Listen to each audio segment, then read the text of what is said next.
নীল কলকাতার একটা অফিসে কাজ করে। তার বয়স এখন 20। একদিন অফিসে তার এক সহকর্মী তাকে জিজ্ঞেস করে, আচ্ছা নীল, তোর বাড়িতে তো একদিন আমায় ইনভাইট করতে পারিস। আমার বাড়িতে? আমার বাড়িতে কি করবি? সেখানে তো আমি একাই থাকি। মানে কেন? কাকু কাকিমা কোথায় থাকে? আজ 6 বছর হলো বাবা মা আমাকে ছেড়ে চলে গেছে রে। কিভাবে? কি হয়েছিল?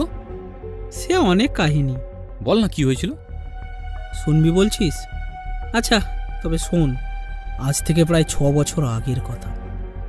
একদিন সকালে আমার মাসি কামিনী দেবী আমার মাকে ফোন করে বলল, বিপাশা, তুই যত তাড়াতাড়ি সম্ভব অমলকে নিয়ে চলে আয়, আমার ছেলে হাসপাতালে ভর্তি। সে কি কি হয়েছে রাতুলের? খেলা করতে গিয়ে ছাদ থেকে পড়ে গেছে, ওর মাথায় খুব আঘাত লেগেছে। ঠিক আছে, আমি এখনই নীলের বাবাকে নিয়ে রওনা হচ্ছি। তারপর আমার মা বাবা কাজের মাসির কাছে আমার দায়িত্ব দিয়ে বেরিয়ে পড়ল মাসির বাড়ি ধুলিগড়ের উদ্দেশ্যে।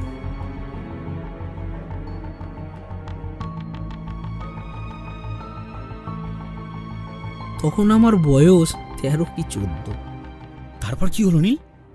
মা বাবা সকাল 11টা নাগাদ বেরিয়ে পড়ে, আর সন্ধ্যার সময় আসে সেই ফোনটা।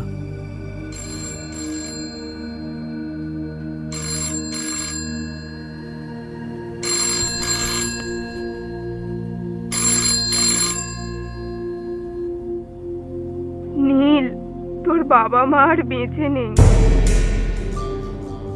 তাড়াহুড়োতে রেল লাইন পার হতে গিয়ে ট্রেন এসে দুজনকেই পিষে দিয়ে চলে যায়।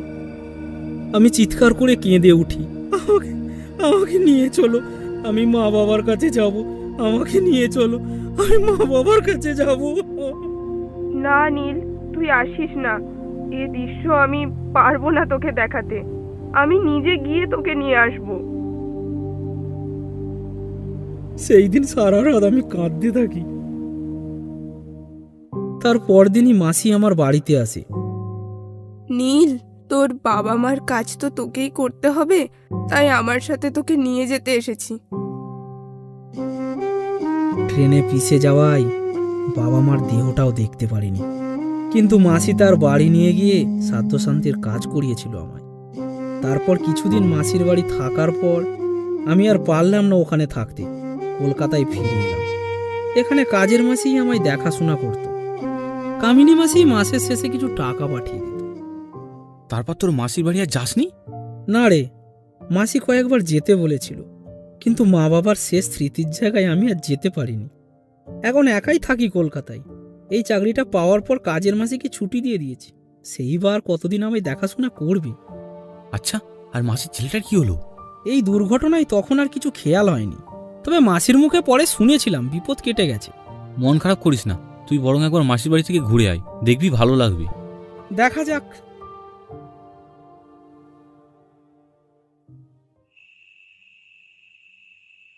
সেদিন রাতে নীল বাড়ি ফেরার পর ফোন করে তার মাসি কামিনী দেবী।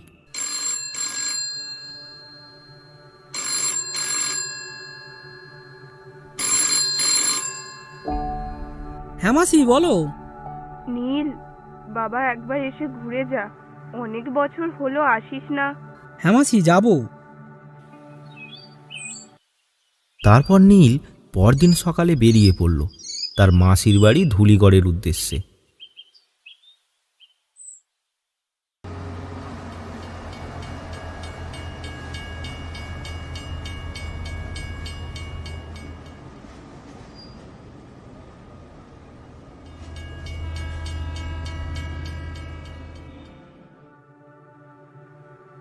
নীল সন্ধ্যার আগেই পৌঁছে গেল তার মাসির বাড়ি।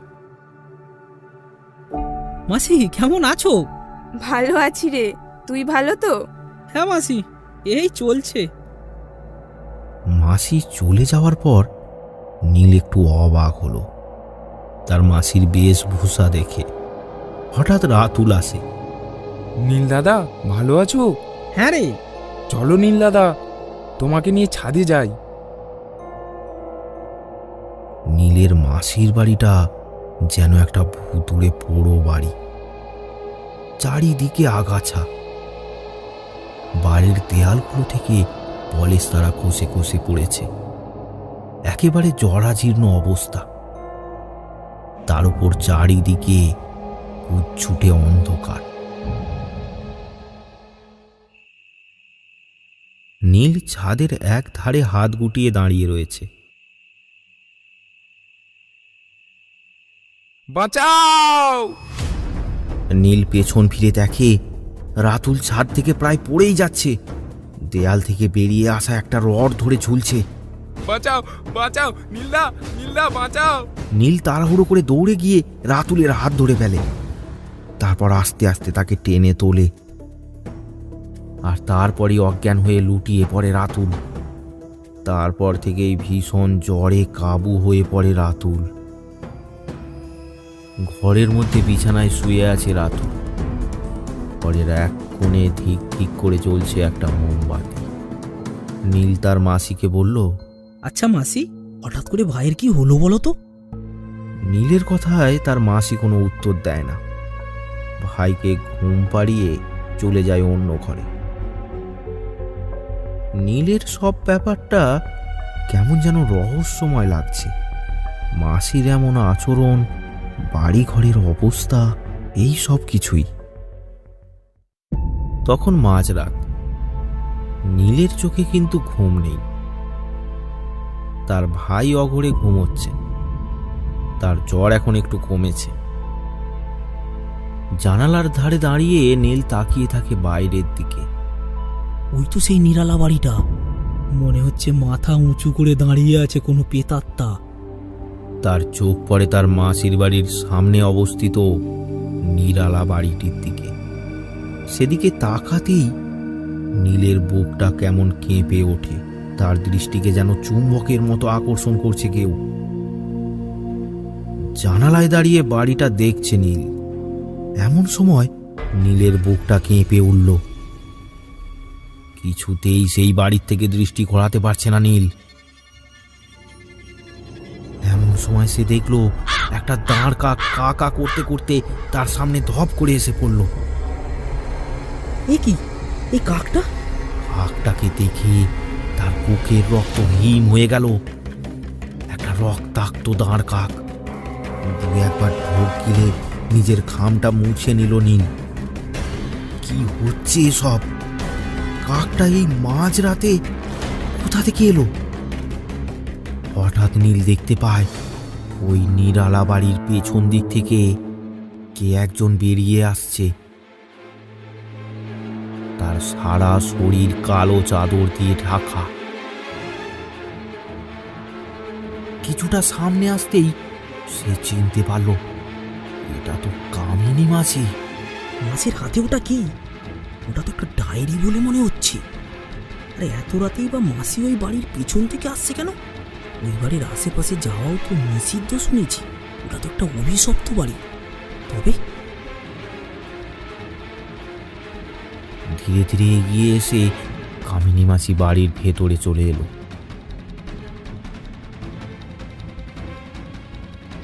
কিছুই বুঝতে পারছে না নীল।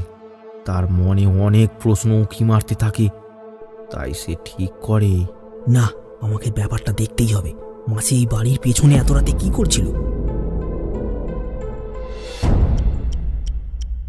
নীল তার দরজা খুলে ওই বাড়ির দিকে যেতে লাগলো। তার হাতে একটা টর্চ, কিন্তু সেটা না জ্বালানোই বুদ্ধিমানের কাজ হবে বলে নীল মনে করল। আস্তে আস্তে নীল এগিয়ে চলল নিরালা বাড়ির পেছন দিকে। ওই বাড়ির পেছনে কি এমন রয়েছে? আর মাসির হাতেই বা ওটা কি ছিল? না, আমাকে সবটা জানতেই হবে। অন্ধকারের মধ্যে নীল এগিয়ে চলল ভয়ে ভয়ে, খুব সাবধানে। হঠাৎ একটা ঢিবির সামনে এসে হোঁচট খেয়ে পড়ে গেল নীল। এখানে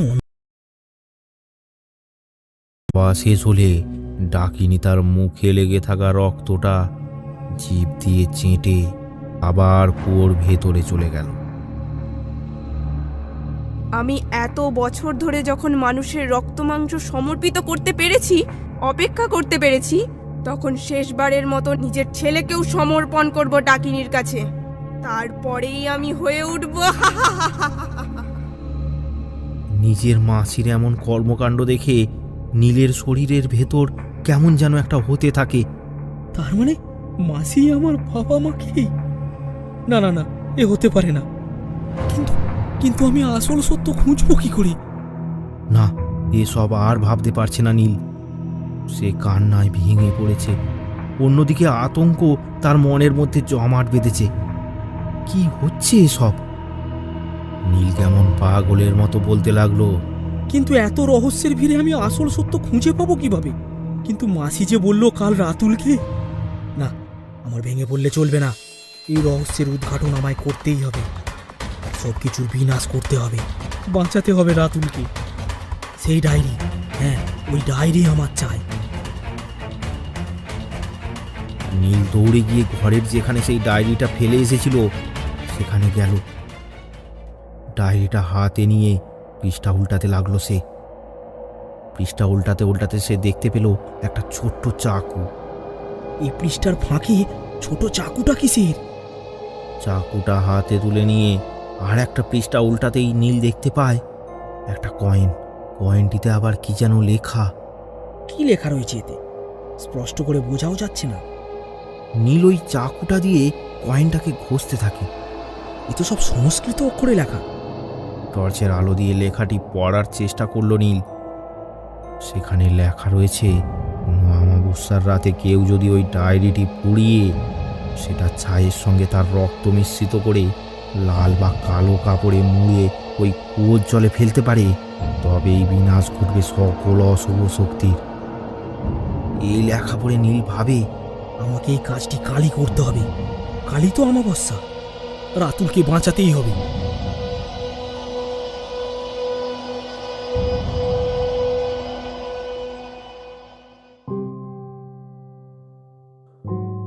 নীল দাদা, তুমি কি আজকেই চলে যাবে?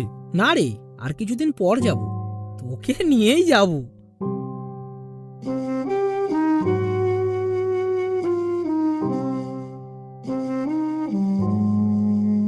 শোনো তোমরা, আজ সূর্য ডোবার পর কেউ ঘর থেকে বেরোবে না কিন্তু।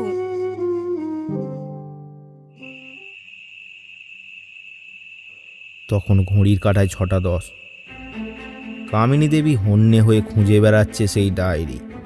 কারণ নিজের ছেলেকে হত্যা করার আগে ওই ডায়েরিতে সেঁটে দিতে হবে তার চুল আর রক্ত, আর লিখে দিতে হবে তার নামটাও। কোথায় গেল আমার ডায়েরি? কে নিল? কোথায় গেল? এই বাক্সতেই তো ছিল। আড়াল থেকে ঘরের বাইরে দাঁড়িয়ে নীল সব দেখছিল। হঠাৎ নীলের দিকে চোখ যায় কামিনী দেবীর। নীলকে কামিনী দেবীর সন্দেহ হলো। তার চোখগুলো রাগে রক্ত জবার মতো হয়ে গেছে। দাঁতগুলো সে কিরমির করে বলল, নীল, নীল, তুই নিয়েছিস? বল সত্যি করে। হ্যাঁ, আমি নিয়েছি। আমি আর তোমাকে এই অপকর্ম করতে দেব না। এই কথা শুনে কামিনী দেবী হন্যে হয়ে খুঁজতে লাগলো সেই ডায়েরি। সারা ঘর তোলপাড় করতে লাগলো। কামিনী দেবী অবশেষে খুঁজে পেল সেই ডায়েরি। নীল সাথে সাথে ছিনিয়ে নিল সেই ডায়েরি। তারপর কামিনী দেবী জোর করে নীলের হাত থেকে সেই ডায়েরিটা নিয়ে তাকে ওই ঘরেই বন্দি করে রাখে।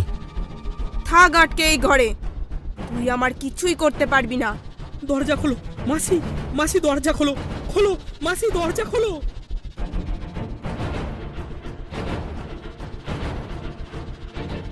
কামিনী দেবী এক মন্ত্র দ্বারা তার ছেলেকে বশ করে এবং ডায়েরিতে থাকা ওই চাকু দিয়ে রাতুলের হাত কেটে কিছুটা রক্ত, কিছুটা মাথার চুল কেটে নেয়। ডায়েরিতে নাম লিখে তার উপর চুল আর রক্তটা সেঁটে রাখে, কারণ তার যে আজ বলি হবে ডাকিনীর কাছে।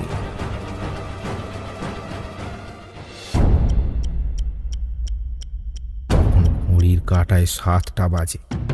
কামিনী দেবী তার ছেলে রাতুলকে নিয়ে বসেছে চোখ দিয়ে। রাতুল জেগে রয়েছে ঠিকই, কিন্তু তার যেন কোনো জ্ঞান নেই। কোনো এক মন্ত্রে যেন সে বশীভূত। হে ডাকিনী দেবী, দেখা দাও, দেখা দাও। ফিরে এসো দেবী।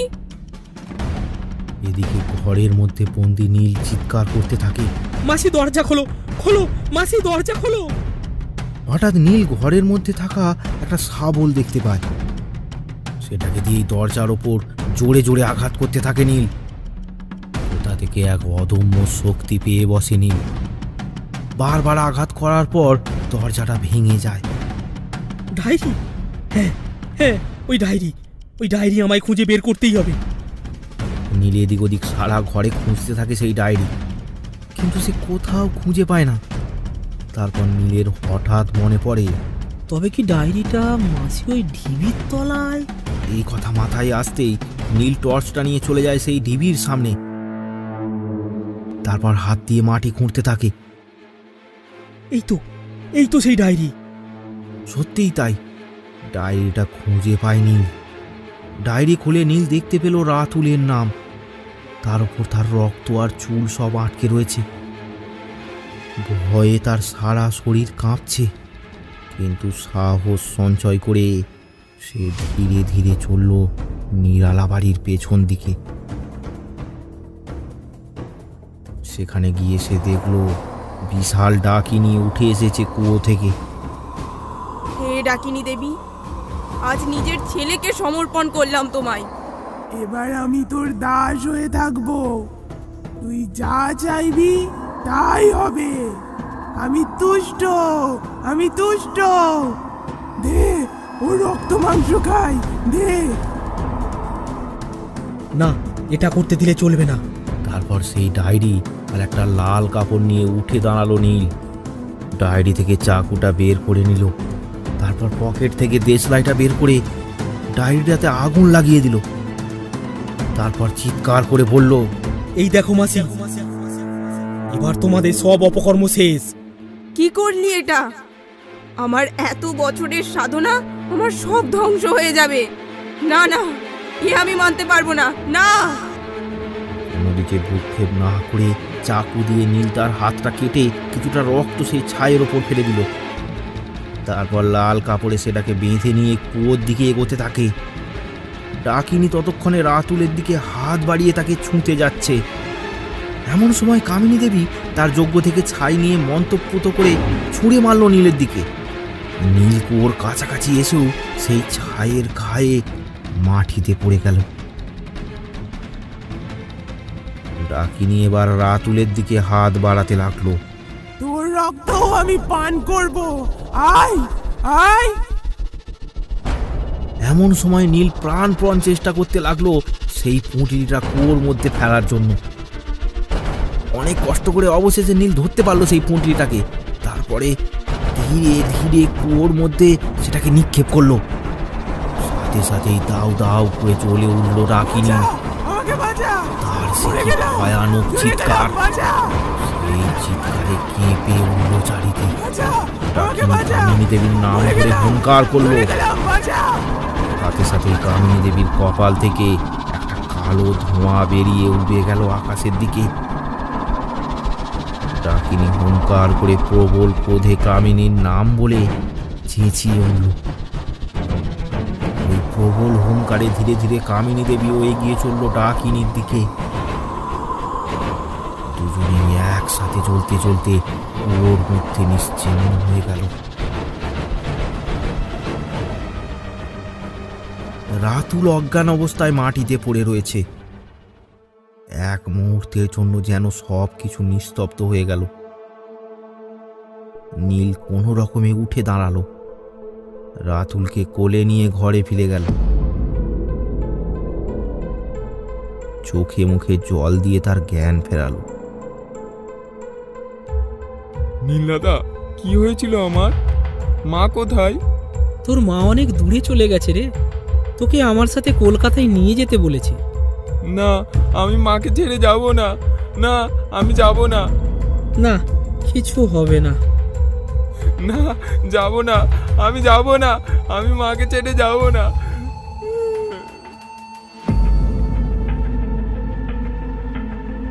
পরদিন সকালে রাতুলকে নিয়ে নীল রওনা দিল কলকাতার উদ্দেশ্যে।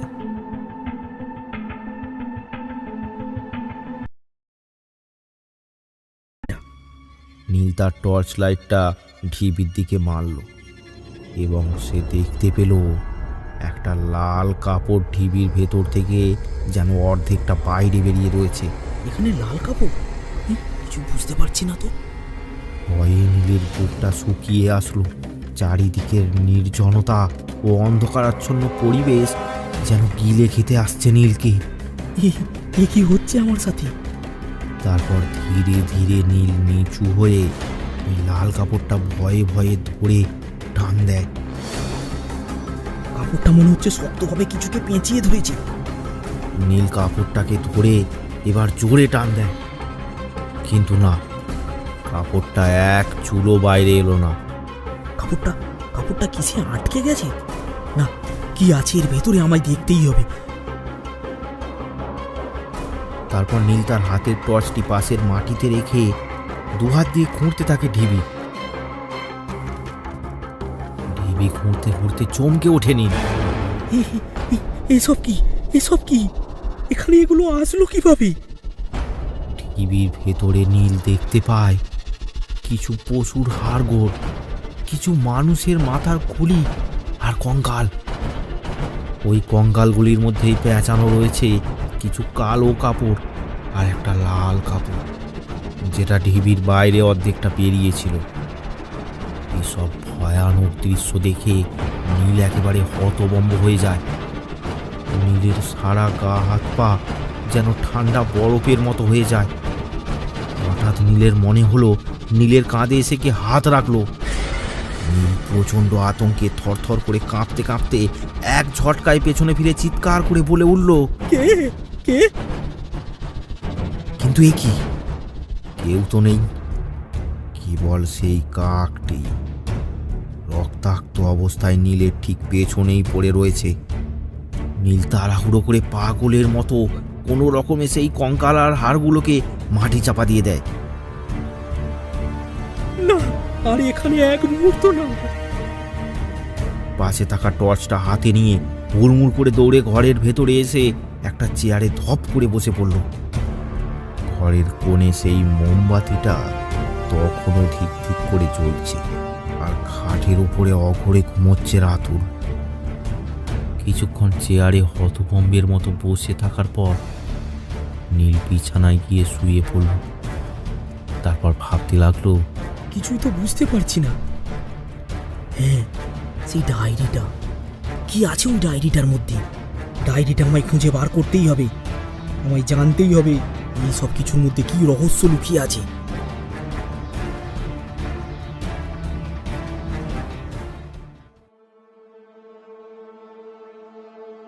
পরদিন সকালে কামিনী দেবী নীলের কাছে এসে বলল, গতকাল রাতে তুই ঘরের পেছনে কি করছিলিস নীল? ওদিকে যাওয়া যে নিষিদ্ধ তুই জানিস না?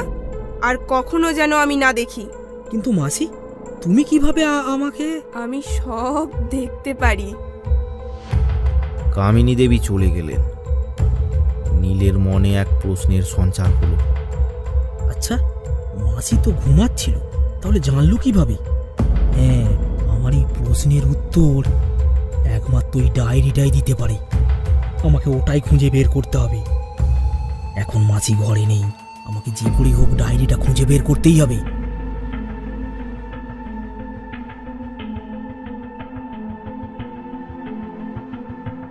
তারপর নীল এদিক ওদিক খুঁজতে খুঁজতে দেখতে পায় একটা পুরানো টাঙ্ক খাটের তলায় রয়েছে।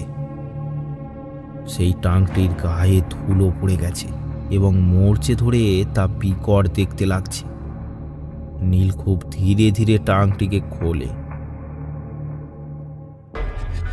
টাঙ্কটি খুলতেই নীল দেখতে পেল, এই তো সেই ডায়েরিটা। সেই ডায়েরিটা। নীল ডায়েরিটা নিয়ে তার ঘরে চলে যায় আর একটা জায়গায় লুকিয়ে রাখে। নীল দাদা, জানো আমার মা আমাকে না শুধু বকে। আচ্ছা, তোমার মাও কি তোমাকে খুব বকতো? না রে ভাই, মায়েরা তো সন্তানদের ভালোর জন্যই তাদের বকে। আমার মা বাবা তো অনেক আগেই আমায় ছেড়ে চলে গেছে। কোথায় চলে গেছে নীল দাদা? ওই আকাশে। তারপর নীল বেরিয়ে যায় সেই ঘর থেকে।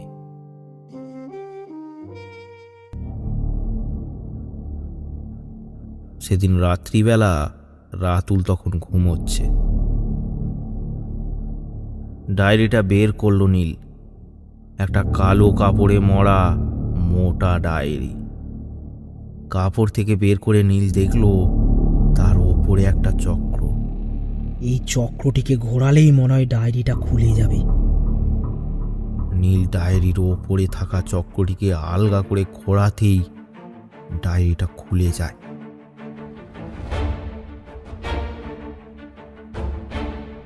ডায়েরির প্রতিটা পৃষ্ঠায় এরকম রক্ত আর মানুষের চুল আটকানো রয়েছে কেন? এসব দেখে ভয় পেয়ে যায় নীল। দু একবার ঢোক গিলে নীল সেই ডায়েরির দিকে একভাবে চেয়ে রইল। যেন কোনো এক অদৃশ্য টানে নীল সম্মোহিতভাবে ডায়েরিটিকে দেখতে লাগলো। এমন সময় নীলের পাশে জ্বলা একটা ক্ষীণ মোমবাতি থেকে কিছু তরল মোম তার হাতের ওপর পড়তেই তার ঘোর কেটে গেল। ডায়েরির মধ্যে এসব কি? নীল তার হাতটা ধীরে ধীরে এগিয়ে নিয়ে গেল ডায়েরির দিকে। ওই পৃষ্ঠাতে আটকানো একটা চুলের গোছা তুলে দেখতে লাগলো। এখানে আমার মায়ের নাম লেখা। তারপর নীল পরের চুলের গোছাটা তুলল। নীল কাঁপা কাঁপা গলায় বলে উঠল, এখানে তো আমার বাবার নামও লেখা। কিন্তু এই ডায়েরির মধ্যে এসব আসলো কি করে? তারপর নীল পরপর কয়েকটা চুলের গোছা তুলে দেখতে পায় তার প্রত্যেকটার নিচে একটা করে নাম লেখা রয়েছে। সেগুলো অবশ্য নীলের অচেনা। নীলের হাত পা তখন কাঁপতে শুরু করেছে। সে এদিক ওদিক তাকাতে থাকে বারবার। তার মনে হতে থাকে সে যেন এক মায়া জালের মধ্যে জড়িয়ে পড়েছে। এসবের মানে কি? পৃষ্ঠায় পৃষ্ঠায় রক্ত, মানুষের চুল আর নাম লেখা। এগুলো তো দেখে মনে হচ্ছে এগুলো কোনো মৃত ব্যক্তির রক্ত। এসব কথা ভাবতে ভাবতে নীলের শরীর অবশ হয়ে আসে। তাকে যেন চারিদিক থেকে অনেক প্রশ্ন ঘিরে ধরেছে। আহ, কি কি হচ্ছে এসব? কি হচ্ছে এসব আমার সাথে? এসব কথা ভাবতে ভাবতে হঠাৎ নীল দেখতে পায় তার সামনে দাঁড়িয়ে রয়েছে একটা ছায়া মূর্তি। কে কে ওখানে? সেই ছায়া মূর্তিটার দিকে একটু এগিয়ে যেতেই নীল দেখলো ছায়া মূর্তিটা অদৃশ্য হয়ে গেল। এসব হচ্ছেটা কি? না, মাসির কাছ থেকে আমাকে এসব জানতেই হবে। নীল তার মাসির ঘরের দিকে পা বাড়ালো, কিন্তু মাসির ঘরে গিয়ে সে দেখতে পায় মাসি তো ঘরে নেই। এত রাতে কি মাসি ওই বাড়ির পেছনে? এই কথা ভেবে এক মুহূর্তের জন্য সারা শরীরের মধ্যে দিয়ে একটা শিহরণ বয়ে গেল। ভয়ে ঠক ঠক করে কাঁপছে নীল। তবুও নীল নিজেকে ওই নিরালা বাড়ির দিকে যাওয়া থেকে আটকাতে পারল না। কোনো কিছু না ভেবেই সে হন্তদন্ত হয়ে ছুটতে থাকলো ওই নিরালা বাড়ির পেছন দিকে। নীল সেই বাড়ির সামনে এসে পৌঁছতেই তার সারা শরীর যেন কেমন অবশের মতো হয়ে গেল। না না, আমার ভয় পেলে চলবে না, আমায় এগোতেই হবে। চারিদিকের অন্ধকার যেন ঘিরে ধরল নীলকে। সে কোনো দিকে তাকানোর সাহস পেল না। নীলের মনে হতে লাগলো কোনো মায়াবী জাল যেন তাকে পেঁচিয়ে ধরেছে। অনেক কষ্ট করে সে নিজের দেহ সামনের দিকে এগিয়ে নিয়ে গেল এবং সেই নিরালা বাড়ির পেছন দিকে গিয়ে পৌঁছল। সেখানে গিয়ে নীল দেখতে পেল মাসি এখানে এই অবস্থায়। কামিনী দেবী একটা কুয়োর সামনে বসে যজ্ঞ করছে এবং সেই কুয়ো থেকে উঠে এসেছে বিশাল এক ডাকিনী। কি বিভৎস চেহারা তার! তার দিকে তাকানো মোটেই সহজ কাজ নয়। তার চোখের ভেতরটা পুরো কালো গর্তের মতো, তাতে কোনো মণি নেই। তার চুলগুলো বিশাল লম্বা আর নখগুলো কেমন যেন ধারালো, আর তার রক্তমাখা জিভটা সামনে ঝুলছে। কামিনী দেবী সেই ডাকিনীর পুজো করে চলেছে। তার সামনে সাজিয়ে রেখেছে অনেকগুলো পাত্রে রক্ত আর মাংস। হে ডাকিনী দেবী, আর কি করলে তুমি সন্তুষ্ট হবে? রক্ত আমি নিজের বোন, তার স্বামী, আরো 21 জন মানুষ ও 30টি পশুকে হত্যা করে তোমার সৃষ্টি করেছি।